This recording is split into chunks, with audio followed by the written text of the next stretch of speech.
Start. Good morning, good afternoon, good evening, everyone. The next WASTELESS WORLD TALKS are here with Bill and Kevin, my dear friends. We will talk again. We will write the future on the back of a language. And I have selected a very special word, which is common in almost all the languages. The word today is face, this part of our body. And of course, the first question this time will go to you, Bill, first. If you close your eyes and you hear the term face, what came first to your mind, please? So there's a face can be used as a verb, as well as probably other. But what came to mind was I face the future, or I face up to my mistake. I apologize, and I face up to my mistake. But it means to look at the situation directly and not hide from it. So to face up to something. That's interesting. What about you, Kevin? First thing I thought of was the face is the one human language that we all share together.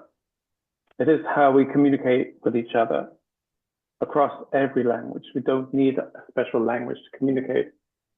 We have the.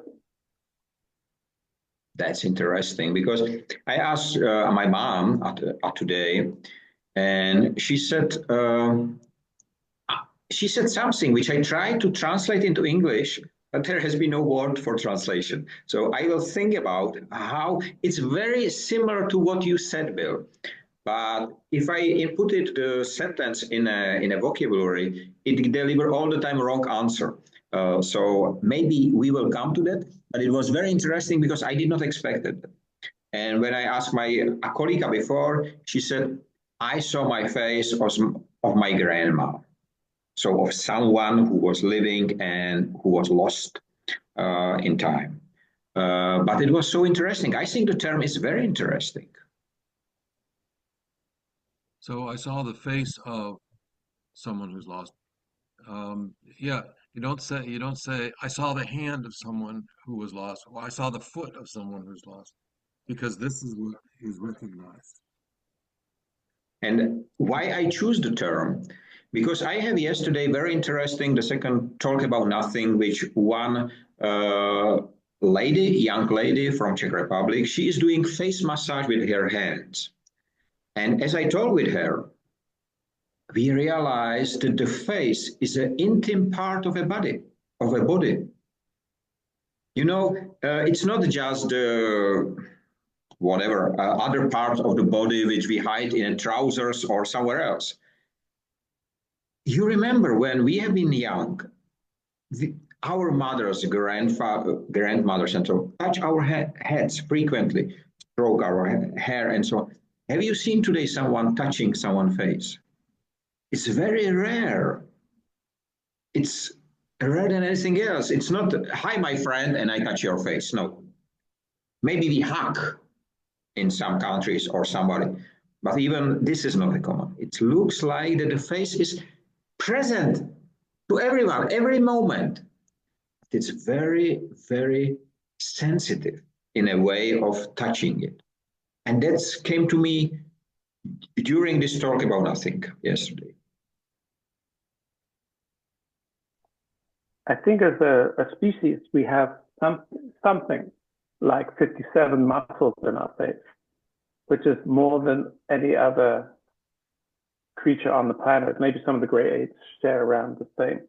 So for example, a cat has 12 muscles on its face because it doesn't use its face to express the same way that we do. Our facial expressions are it's a huge vocabulary of expressions we have. And therefore we need a lot of muscles. I think it's the biggest group of muscles in our body. You know, I had yesterday another talk, and the lady whom I was talking, she said, Michael, do you know the expression of the chimpanzee, how they smile with the tooth out? And she said, you know, it's not smile, it's fear. And this information she get from a very special lady who live here, and she's one of the world experts on chimpanzee. And it was so surprising, you know, because you can find this smiling monkey face on every birthday greeting or so as expression of happiness. In fact, it's fear. So it's so fascinating.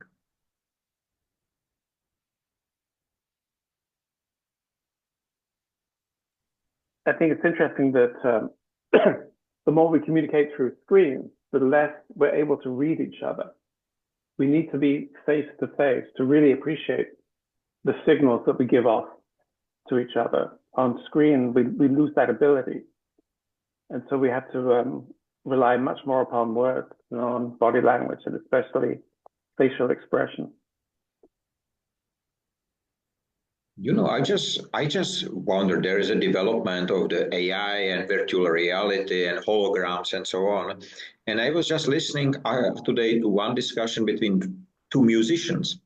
And the one says, I was on a concert and someone who I know was singing, and from nowhere came another singer. I know her.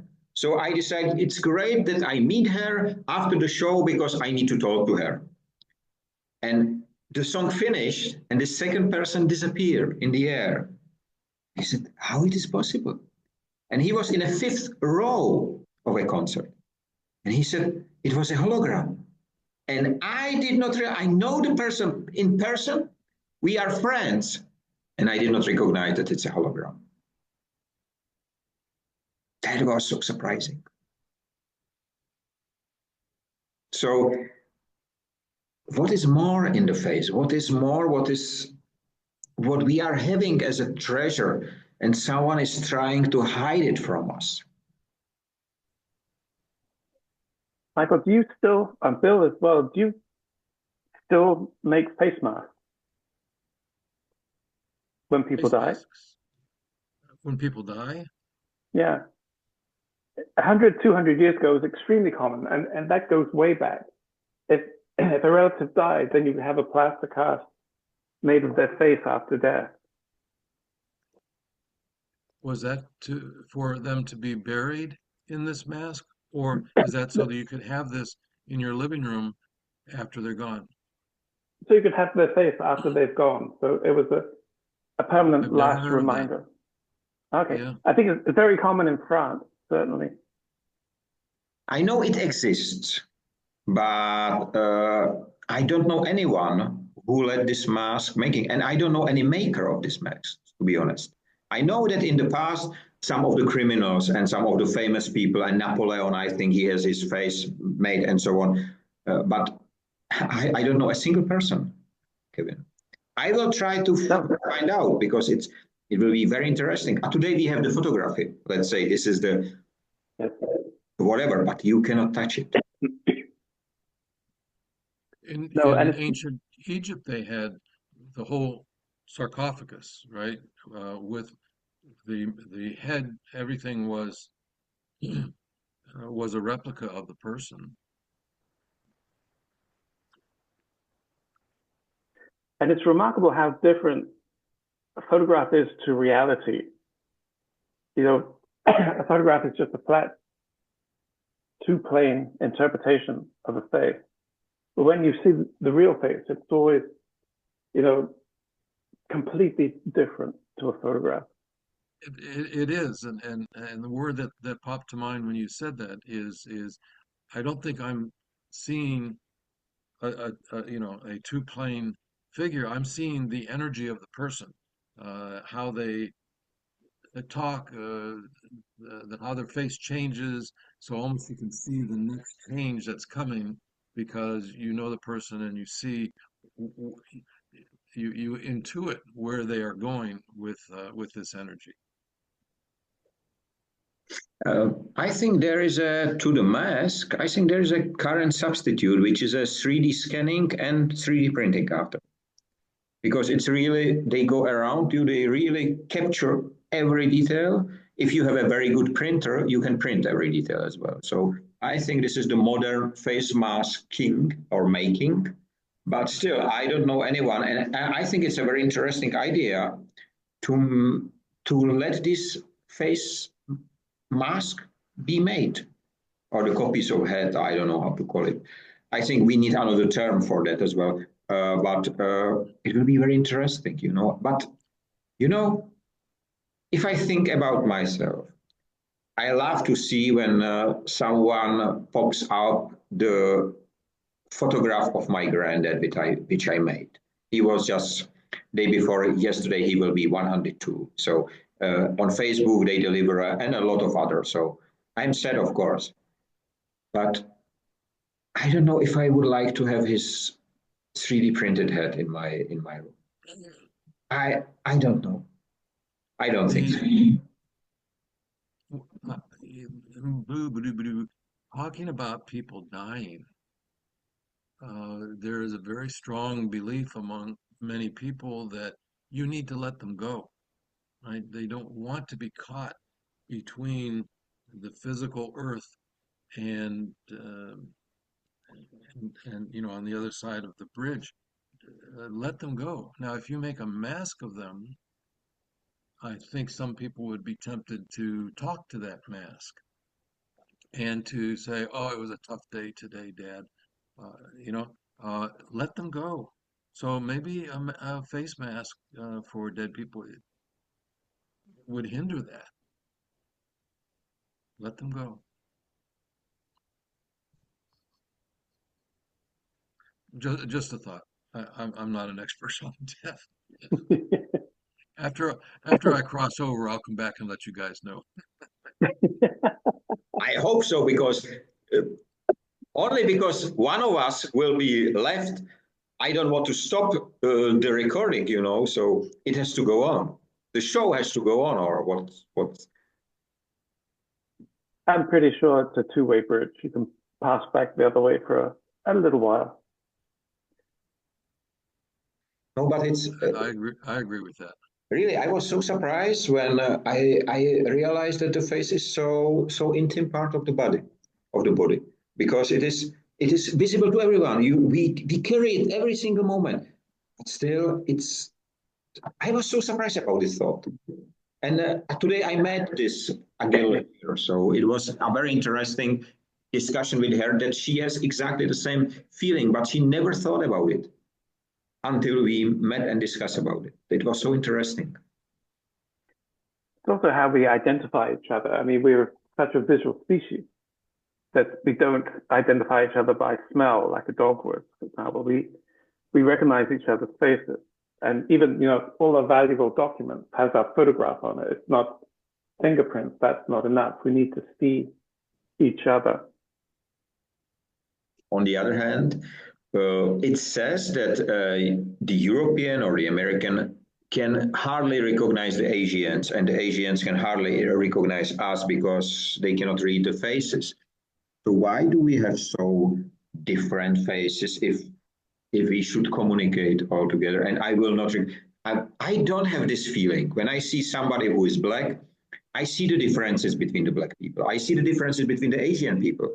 I don't understand this description. I do not recognize. I don't understand it.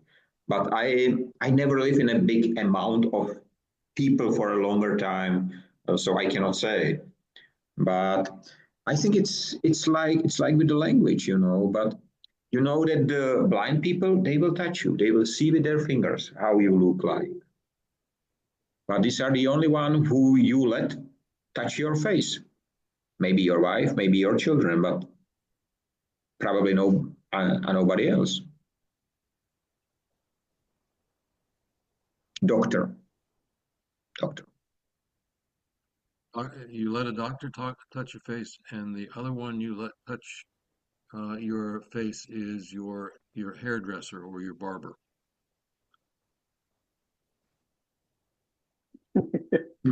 My barber does not touch my face. We generally our barbers, no, our hairdressers cannot shave you. There is a law, so only barbers can shave you. There was a change in the law a long time ago. So when she is cutting my hair, she generally never touched my face with the hand. I do not remember a single time. She touched it with the scissors, she touched it with a comb, but she never touched my face with the hand.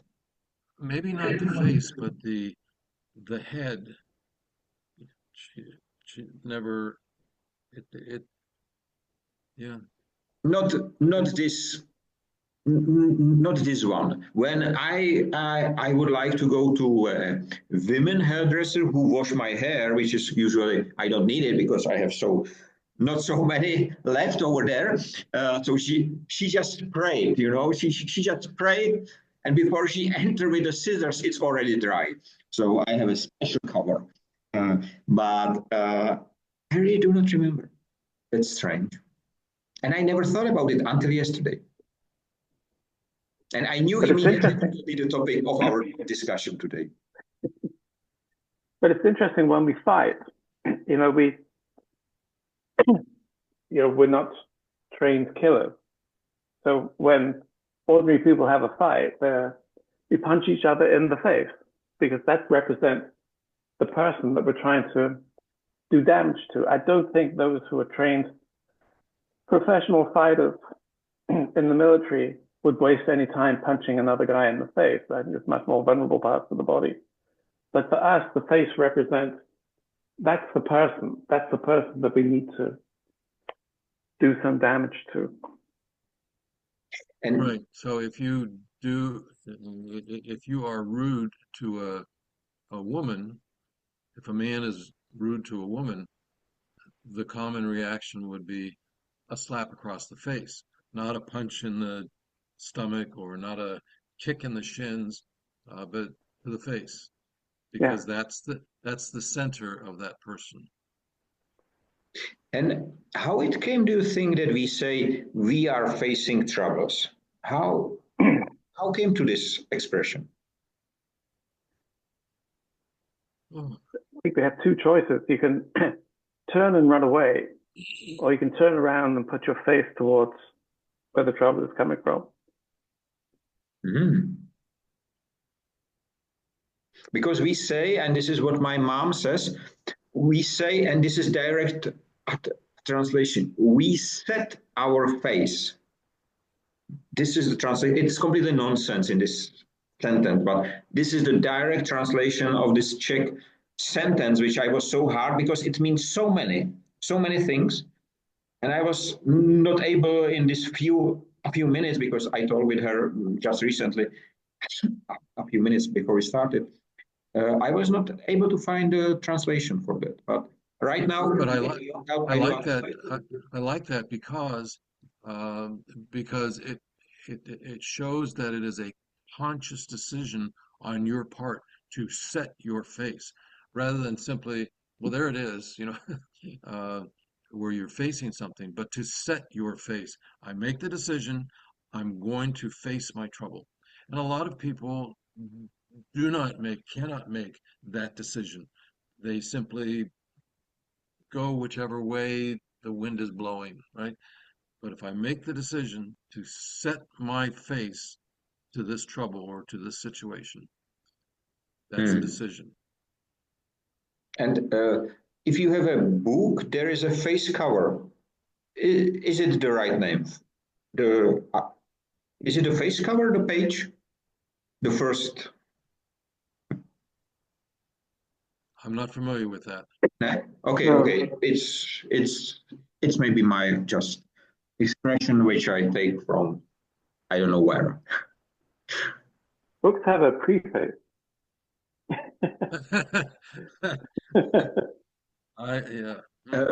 But that's interesting.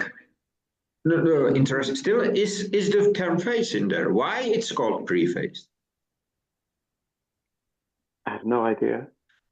I suspect that if you look into that, there will be some, because the preface or the preface is always at the beginning of the book. It's not the afterface. It's always at the beginning of the book. So I think that there is a relationship. A book also has a typeface.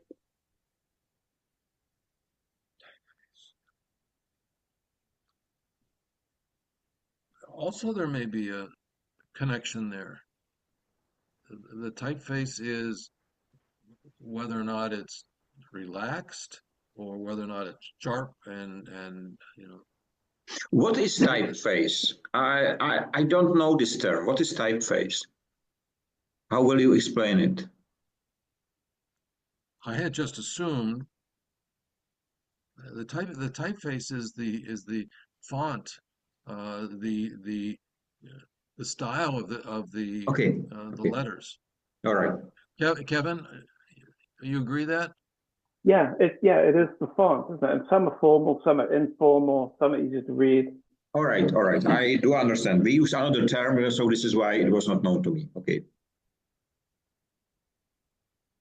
But it's so interesting, and I am sure there are many more things connected with the term face in longer words or so in sentences.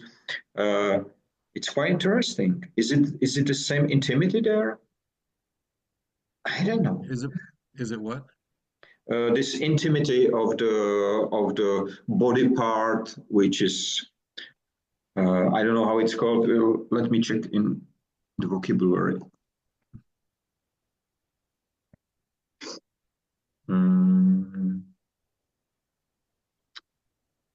But I think it says it is the next very interesting term we are talking.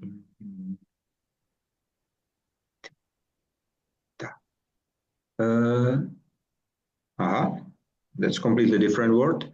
No.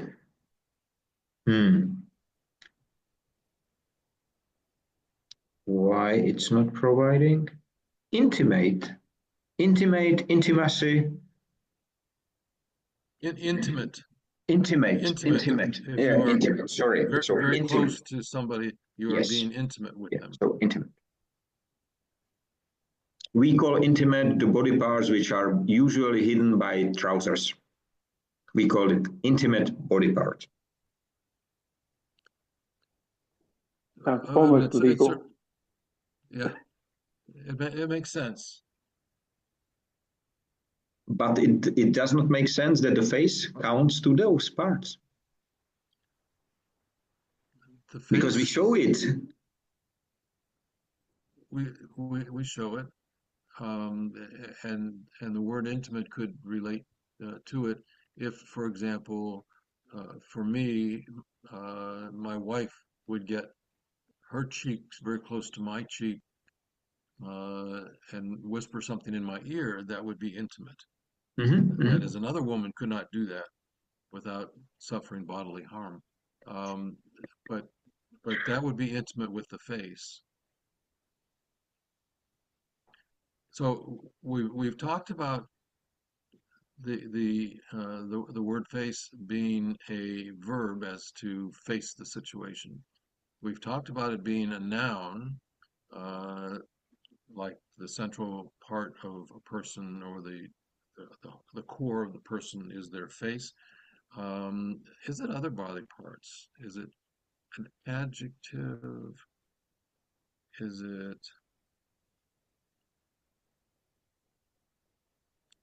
and usually we talk about what is the opposite. So the opposite of the verb to face would be to run away or retreat or hide.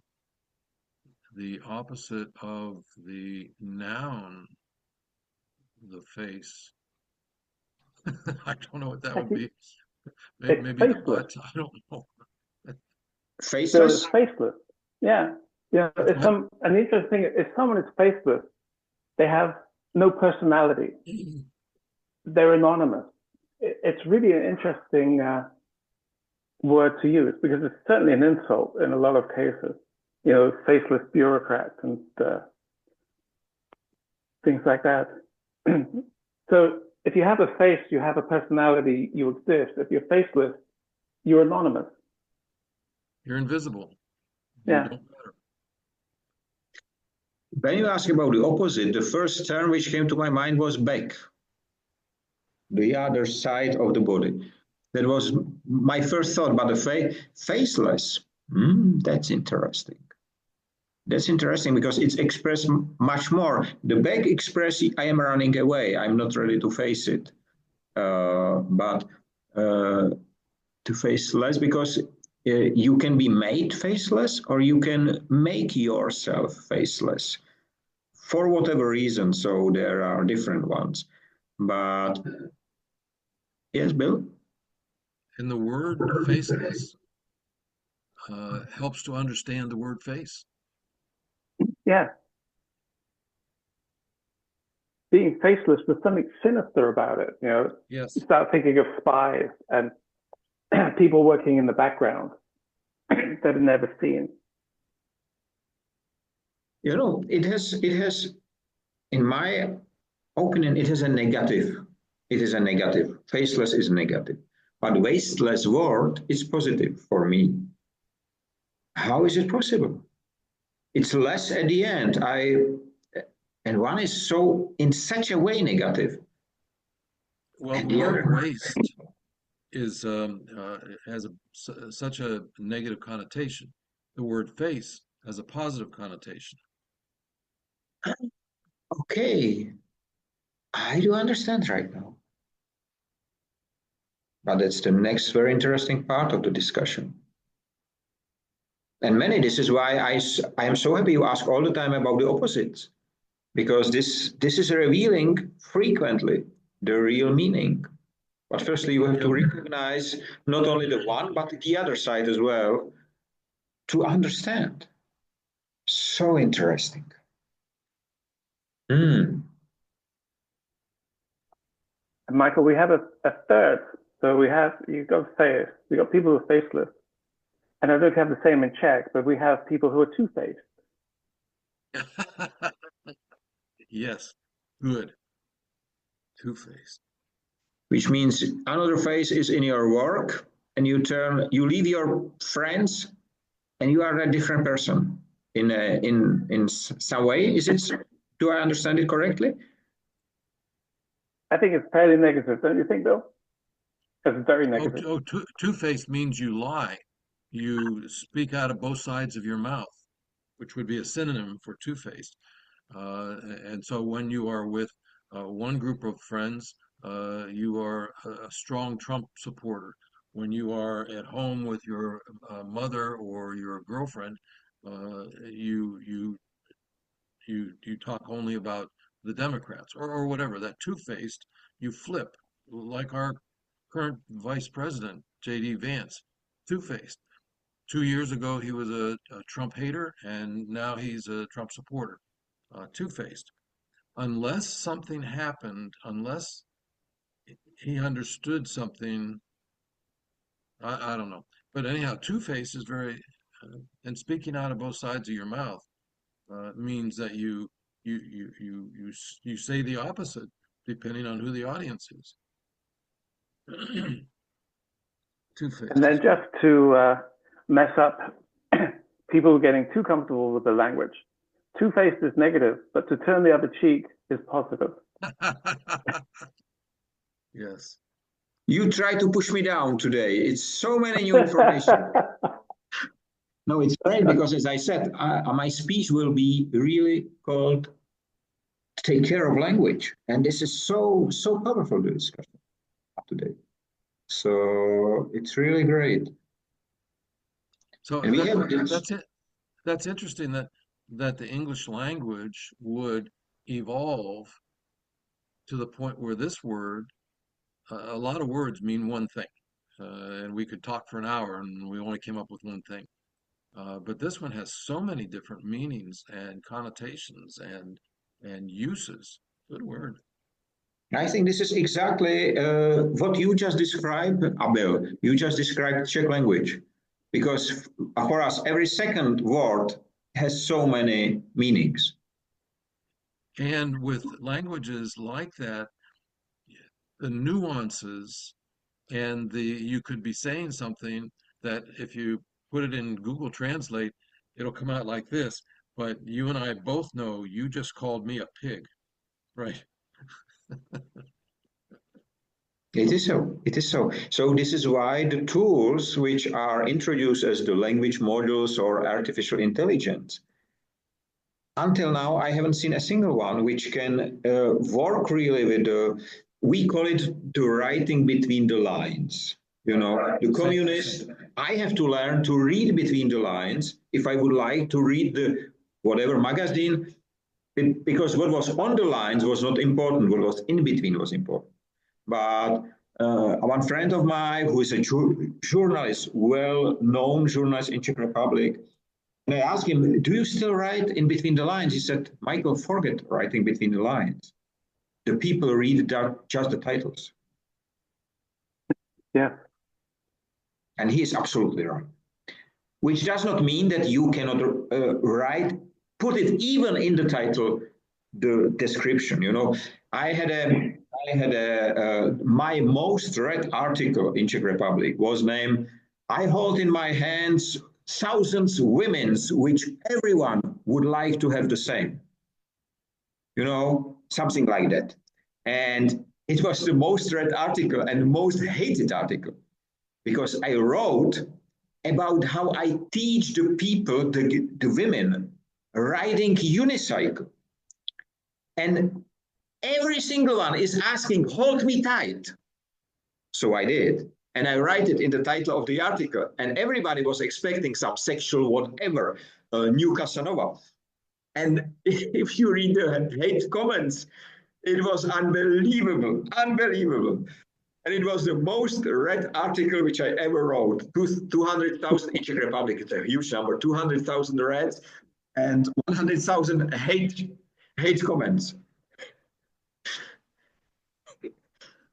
Michael, have you read Franz Kafka in English? I'm just wondering, it must be almost impossible to translate.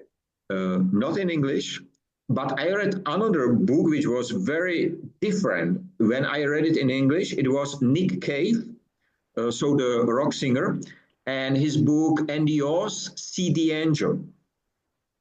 It's written in a dialect. It's a very, I will say, very nasty, whatever. So I will not like it. And then I read it in Czech. I cannot read it. It was full of bad words and so on. I do understand it. They has been in English as well, but because I do not see this complexity and so on, it was so fascinating for me to read. And I am sure with Kafka, it will be very similar. So if you read it in Czech, it will be, or in German generally, because he wrote a lot of in German originally, it will be very different than the translation, because every time, all of your books, if translated by someone, how does she know what you mean with it? If you write this way, and you write this way, I know it. So I think that every book should be corrected by the author, which is being translated. But it's impossible, of course. But it will be very interesting. I had an interesting discussion with an editor of my latest book hasn't come out yet, but the first third of it takes place in Berlin. And so I wrote it with these long German compound sentences because it's in Germany. And it drives the editor crazy. He said, no way, we're not doing this. I said, then it doesn't feel German. I don't care. I can't stand reading this. And the editors have a lot of power.